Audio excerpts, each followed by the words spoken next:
Dziś przejażdżka zwykła, taki filmik roboczy, takie oglądanie motocykla. BMW R 1200R.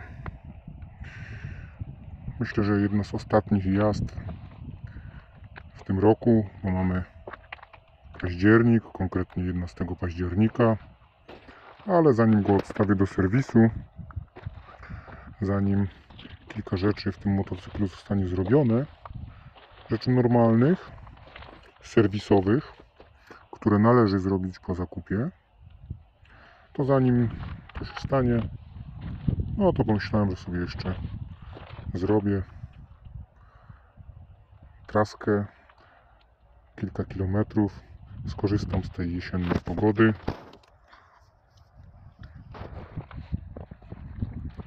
która, no można powiedzieć, nas rozpieszcza.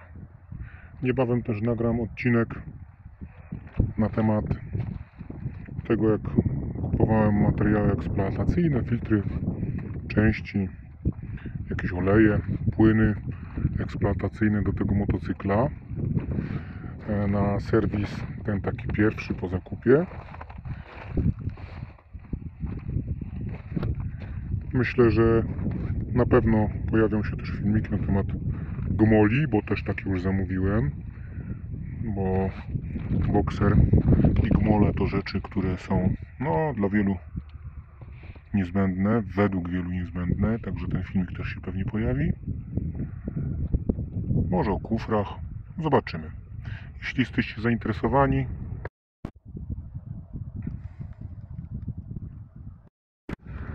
zapraszam do subskrybowania, komentowania. Może Wy macie jakieś pomysły, na jaki temat filmik powinien być nagrany. Zachęcam do zostawiania komentarzy. Każdy komentarz to ruch na moim kanale, a to sprawia, że mam większą ochotę, aby coś dla Was nagrywać. Czekam na części, na filtry, na oleje. Niektóre rzeczy już przyszły. Kupowałem przez internet z 2 albo nawet 3 źródeł. Jeśli licząc, że portal allegro.pl to jest jedno źródło. Ale kupowałem też z innych źródeł.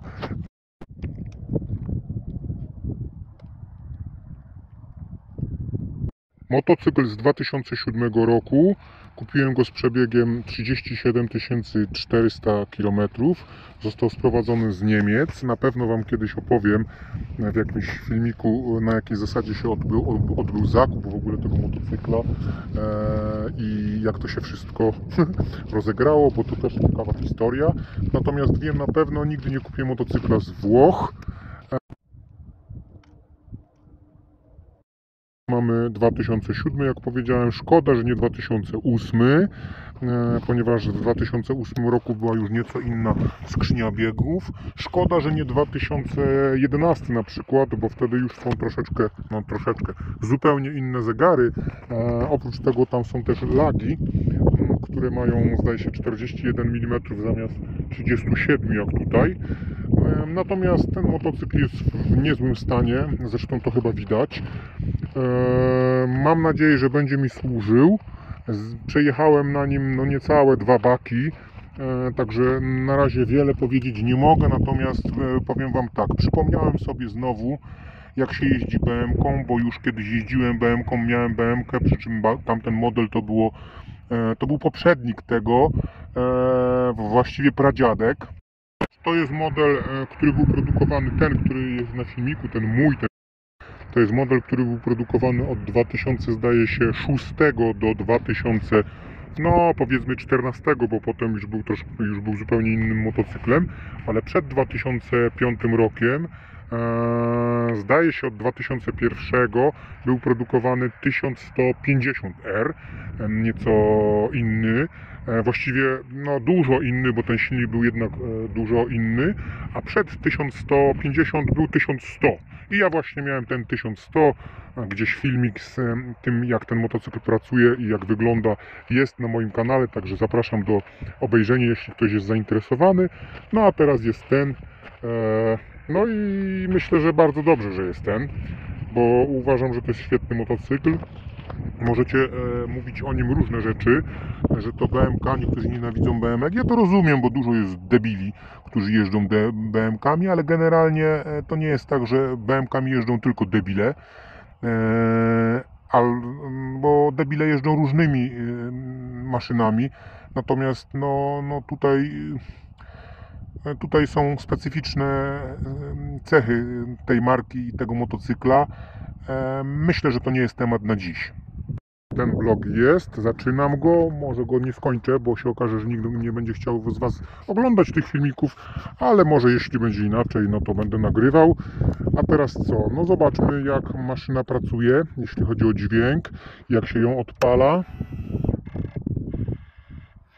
Czyli kontrola, warto jest robić tak, żeby nie odpalać motocykli zanim czek tych zegarów nie nastąpi do końca. Ważna sprawa, o tutaj ta maszyna jest akurat wyposażona, jak widzicie, w kontrolę trakcji. Tę kontrolę trakcji można wyłączyć. Ona w tej chwili pokazuje, że jest gotowa do pracy, ale jeszcze nie jest aktywna. ABS też mruga, co znaczy, że jest wszystko w porządku. On gaśnie w momencie, kiedy motocykl ruszy i osiągnie nam jakąś niewielką prędkość. Tutaj mamy komputer pokładowy. Naciskamy i w komputerze mamy różne. Temperatura była, ale ona jest wskazywana tylko wtedy, jeżeli motocykl pracuje. W tej chwili mam średnie spalanie osiągnięte przeze mnie, przebieg deklarowany, jaki można jeszcze osiągnąć. Wyświetlacz biegów, z lewej strony wskaźnik poziomu paliwa, z prawej temperatury płynu oleju, bo silnik jest chłodzony powietrzem i olejem, tu nie ma płynu chłodzącego jako takiego. No ale co, chcielibyście wiedzieć, jak się odpala? Proszę bardzo, tutaj są jeszcze grzane manetki. To co, odpalamy?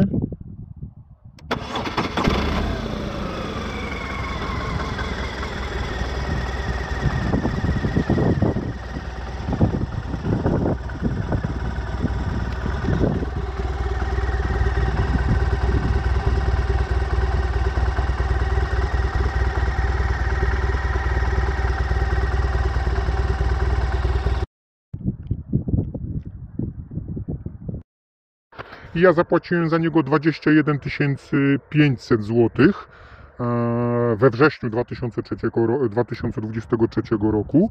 Tutaj jeszcze weszła w grę, powiedzmy, transport tego motocykla, który też przynajmniej 500 wyniósł, czyli powiedzmy 21 000 za ten motocykl.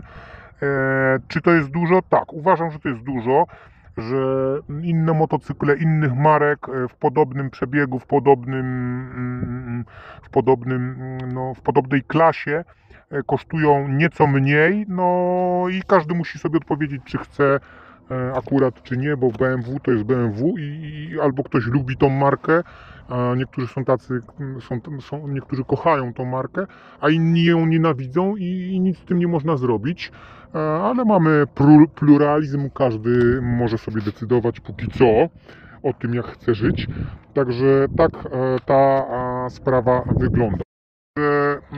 Obawiałem się troszeczkę kanapy, ponieważ mam 1,75 m wzrostu i ten motocykl to nie jest mały motocykl. Mam w garażu Hondę CBF 500 mojej żony. Jeździłem tym motocyklem oczywiście też i muszę Wam powiedzieć, że tamten motocykl jest dużo mniejszy. Jeśli chodzi o właśnie wysokość kanapy, no to tutaj jest dość wysoko, mam 1,75 m i tak naprawdę nie ma możliwości, żebym na równej drodze obiema stopami dotknął podłoża tak, żeby dotykała pięta asfaltu, podłoża, betonu, czy na czym tam stoję. Natomiast nie jest też jakoś szczególnie źle, dotykam podłoża śródstopiem, jeśli jedną nogę położę na hamulcu tylnym, nożnym, a wtedy drugą spokojnie mogę położyć na całym podłożu, nawet piętą. Trzeba tylko w takim wypadku być czujnym, żeby gdzieś tam na nierównościach żeby nie przewrócić tego motocykla, chociaż myślę, że już coś takiego kiedyś się tutaj wydarzyło, bo na pokrywie głowicy są jakieś ślady, ale to nie jest duża rzecz. Natomiast powiem Wam, że jeśli chodzi o kanapy, to nie ma tutaj problemu. Jest chyba 6 rodzajów kanap. Jeśli chodzi o wysokość podwyższana, obniżana, no naprawdę BMW lubi takie rzeczy. Można też było, nie wiem jak to teraz jest, ale można było też robić sobie zestaw, na przykład obniżaną kanapę, do tego obniżone zawieszenie, czyli dla każdego tak naprawdę można było dopasować prawie dla każdego ten motocykl, natomiast trzeba mieć świadomość, że taka kanapa kosztuje. No i nawet teraz gdzieś tam na Allegro, eBayu czy gdzieś OLX-ie, żeby ją znaleźć, oczywiście takie kanapy można znaleźć, ale to koszty są w granicach 900, 1200, 1500, 600, 800. To są takie koszty, no ale kufry do tego motocykla też kosztują 3000, 2000, dwa kufry, nie mówię o 3, i kufry same bez toreb, które powinny być w środku, także ludzie też szaleją na punkcie cen tych motocykli, no ale fakt jest też faktem, że no, ten motocykl nie należy do najtańszych. Jeśli byśmy rozmawiali o stosunku jakości do ceny, no to każdy sobie musi odpowiedzieć na pytanie, czy jest w stanie zapłacić ileś tam. Ten motocykl jest wygodny i tego nie można mu odmówić. Można nim zrobić spokojnie kilkaset kilometrów na jednym przelocie, powiedzmy te 200-300 i można to przeżyć. Są podgrzewane manetki i tutaj jest szyba, szyba akcesoryjna, ale oryginalna. Proszę bardzo, jakie, no widać, że troszeczkę jeździłem. Marki BMW. No, ta szyba mnie osobiście wystarcza. Natomiast w tym poprzednim miałem dużo większą i tam było też dużo lepiej, jeśli chodzi o większe prędkości, ale ja nie jeżdżę z większymi prędkościami, a raczej z mniejszymi prędkościami, więc mnie to wystarcza. Także jest to motocykl wygodny. Muszę Wam powiedzieć, że on nie pali dużo, 4-5 litrów, 4 litry przy mojej jeździe. Tam z tamtym było podobnie. No myślę, że dlatego, że to jest właśnie Boxer i dlatego, że tutaj jest wtrysk paliwa, co jest dla mnie ważnym. No to jest dla mnie ważne, żeby był wtrysk paliwa w motocyklu. Co jeszcze? No na pewno teraz najsłabsze elementy. Najsłabsze elementy to według mnie sprzęgło, suche w tym wypadku, skrzynia biegów, no i to ta cena, nie? Najważniejsze w tym motocyklu jest to, że on się według mnie prowadzi doskonale. Ja byłem zaskoczony po tym, jak pierwszy raz siadłem na BMK, właśnie R-kę. Wcześniej jeździłem VX-em 800, możecie znaleźć filmiki gdzieś na moim kanale z tym motorem. Ja byłem zaskoczony tym, jak ten motocykl się prowadzi wygodnie, jakie to zawieszenie jest wygodne, jak on wybiera nierówności i dziurawe polskie drogi. Naprawdę byłem zaskoczony pierwszy raz, później się przyzwyczaiłem, no ale no myślę, że tutaj głównym winowajcą tego, że ten motocykl jest taki jaki jest, to jest właśnie to, co widzicie, czyli no coś w rodzaju wahacza pchanego, czyli u BMW to się nazywa para lever. No i co? Może kiedyś o tym opowiem, ale nie dziś. Dla mnie najważniejsze w tym motocyklu jest właśnie zawieszenie, które jest fenomenalne. W drugiej kolejności hamulce, które są według mnie no, fantastyczne. One są bardzo dobre. W tamtym też były bardzo dobre. Mamy tu silnik w układzie Boxer. Ten silnik jest chłodzony olejem i jest chłodzony powietrzem. Natomiast generalnie jest chłodzony w zasadzie powietrzem. No, ale mamy też chłodnicę oleju, jak widać. Motocykl jest wyposażony w ABS, 17-calowe koła. Mamy oczywiście wał Cardana, który jest no niejako wizytówką motocykli BMW, ale nie we wszystkich modelach. Zresztą silnik w układzie Boxer też. Ja jeździłem wcześniej BMK 1100 i ja wiem, co ten motocykl jak gdyby z założenia ten motocykl, mówię tutaj po prostu o RC z bokserem, tam 1100 czy tam 1200. Różnice są oczywiście, ale zasadniczo, no bo ten motocykl ma silnik, który ma 109 koni, 100 chyba 15 Nm, tamten mój stary miał tych koni, nie wiem, 86 czy coś takiego, tych Nm pod stówkę, więc pewne różnice tam oczywiście są. No tamten był starszy, miał większy przebieg, ale nie to najważniejsze jest według mnie w tym motocyklu. Już widać, że to jednak lata mijają, proszę bardzo, niektóre gumy tutaj przy dyfrze, tutaj pomiędzy wahaczem, a nie wiem, czy to uda mi się uchwycić, o proszę bardzo, pomiędzy wahaczem, czyli dyfrem, a skrzynią biegów też te gumy już padły.